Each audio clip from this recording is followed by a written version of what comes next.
सन 1600 में earl of Cumberland और 218 investors के ग्रुप ने ईस्ट इंडिया कंपनी कायम की, जिसने सबसे पहले स्पाइस आइलैंड, जिसे आज इंडोनेशिया के नाम से जाना जाता है, और इर्द गिर्द के जजायर में उगने वाली काली मिर्चों पर अपनी नज़रें जमाई, जो अंग्रेज़ों के खाने को मज़ेदार बनाने के लिए इस्तेमाल की जानी थी। मगर इसके हसूल के लिए उन्हें बहरी कज़ाकों, गैर मुल्की ताकतों, यूरोपी ममालिक का भी सामना करना था।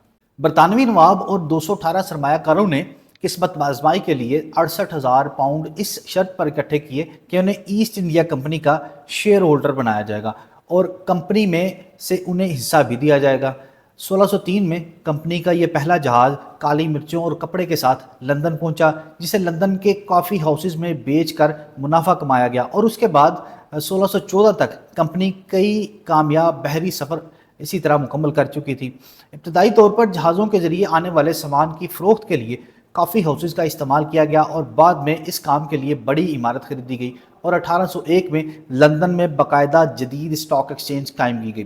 बिल क्लिंटन के सियासी मुशीर ने एक बार मजाक में कहा था कि अगर वो दोबारा जिंदा हुआ तो वो बतौर बॉन्ड मार्केट जन्म लेना चाहेगा, क्योंकि हर कोई बॉन्ड मार्केट से खौफजदा होता है। 2022 में महज 6 हफ्ते तक बरतानवी वज़ीर-ए-आज़म के ओहदे पर रहने वाली लीज ट्रूस इसका मतलब बखूबी समझ गई थी, क्योंकि इस वक्त बरतानवी बॉन्ड मार्केट में नाउमीदी की सूरत हाल पैदा हो चुकी थी और इसी वजह से उन्हें अपने ओहदे से इस्तीफ़ा देना पड़ा था। लिहाजा स्टॉक मार्केट और बॉन्ड्स अहमियत रखते हैं, मगर ये हैं क्या? पाकिस्तान में स्टॉक एक्सचेंज 1949 से काम कर रही है। स्टॉक्स किसी कंपनी की मलकियत को जाहिर करते हैं जो स्टॉक एक्सचेंज में खरीदे और बेचे जाते हैं।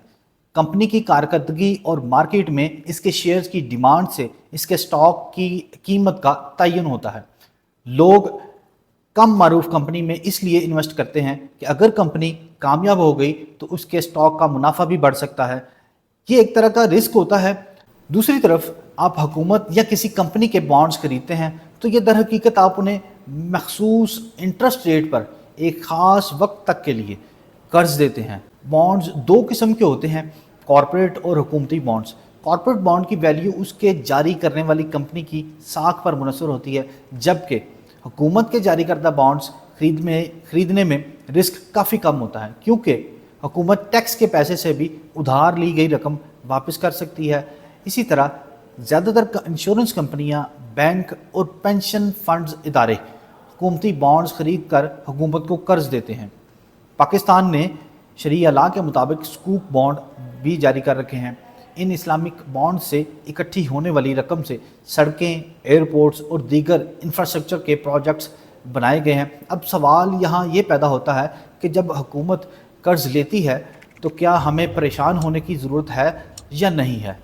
हुकूमत बजट खसारा कम करने और तरक्याती प्रोजेक्ट्स की फंडिंग के लिए पाकिस्तान इन्वेस्टमेंट बॉन्ड के नाम से भी बॉन्ड्स जारी करती है। ये भी एक तरह का कर्ज होता है, और इसके अलावा हुकूमत मुआशी गिरावट के दौरान कर्ज लेती है तो दर हकीकत वो लोगों की ही मदद कर रही होती है। मगर बाज़ औक़ात शहरियों को हुकूमत के कर्ज लेने पर परेशान होने की भी ज़रूरत है, क्योंकि अगर IMF जैसे दीगर मालियाती इदारों से लिया गया कर्ज लापरवाही से इस्तेमाल किया जाए या अलल्ले तलल्लों पर उड़ा दिया जाए तो वो मुल्क श्रीलंका बन जाता है। या फिर ऐसी सूरत हाल पैदा हो जाती है कि जैसी आजकल आप देख रहे हैं, टैक्सेस की भरमार हो चुकी है, महंगाई अरूज पर है और आवाम भी परेशान है। अब सवाल ये है कि बॉन्ड्स के अलावा कंपनियां कैसे पैसा बनाती हैं?